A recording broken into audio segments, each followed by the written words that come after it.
Hey, today we have this story of the parable of the lost son, right? This is the prodigal son. He demands the inheritance, he goes off, he wastes all of it, and then he goes back. He's going to beg his father for a job, right? Because the father's hired hands are living better than him. So he's lost, man, and he's just hoping that his dad will have some kind of mercy and help him even in a little way. He realizes his father is having none of that. His father's like, no, you're my son. You're coming back as my son. Gets a robe on him, gets a ring on his finger. Just they throw this big party. Now again, in the story, and we can be both of these brothers, because there's an older brother who didn't run off, who was very, very dutiful. In fact, he saw his dad more as a boss, never asked for anything. There was no celebration. It was all just kind of like, okay, I got to go and do this. Time for me to serve again. And he's kind of angry that the dad accepts the younger brother, because the younger brother doesn't deserve it. But the reality is that neither of them do. They're his sons. That's the point. The father loves both of them, right? He celebrates the life of both of them. Right? There's no favorites. But what he says at the very end of this is really, really helpful to us. And this is in Luke 15, verse 32.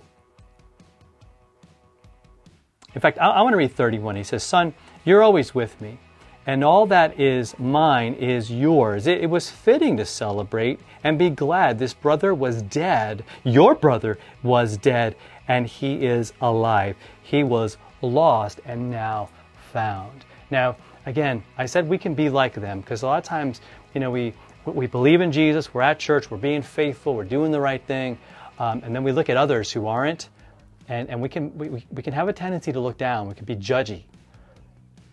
Instead of saying, I want them to know Jesus, I want them to know His love, I want them to be not lost but found. I don't want them to be dead, I want them to be alive. I want them to have hope and not despair. I want them to have an amazing life, not a life of drugs or alcohol or sin or death or any of those things. I want them to have hope. I want them to have peace. I want them to just have all the fullness of God all of the time, because that's God's heart. That was the heart of the Father. That's what Jesus is trying to help us see, that He's that Father and we're those kids. Messed up, doing the wrong things, but He welcomes us back because He wants us back. That's where He wants us, not out on our own. Right? In the darkness, in despair, without any hope. Right? And I don't want anybody out there like that. And if that's you, I want you to know Jesus died for you. I want you to know that He loves you. I want you to know that He rose to give you hope, to give you even heaven. Could you imagine that? It might be hard to imagine it, but it's true. Right? I know that for myself, and I know that for so many other people around me. He's all we need. And so, how awesome. And I want you to experience that connection with Him. I want you to experience that restoration as He says, you know what, no, you're my son, you're my daughter. Come on in, you're part of my kingdom. Come on in, you're part of my family. All because Jesus died, all because Jesus rose. He did everything to make that happen. That's what the gospel is all about. That's what church is all about. That's what our faith is all about. And that all comes from the heart of God and His love for us. All right, I'm Pastor Fred. This is The Follow Through.